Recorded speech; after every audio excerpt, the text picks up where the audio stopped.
This is why you should empty your pockets before you put your clothes in the laundry.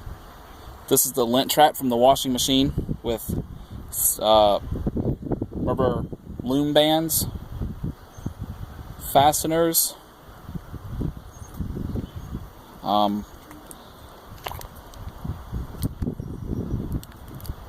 whatever this is, pencils, granola bar wrappers, or, oh, I'm sorry, juice, stickers, pen caps, Legos, money, I don't want it anymore,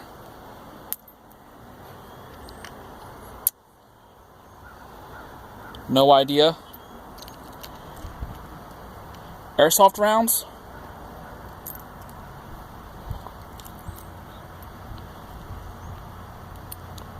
basically all kinds of crap that should not be in your clothes when they go into your hampers. That's a lot of money.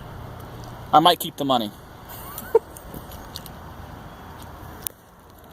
Okay, I'm done.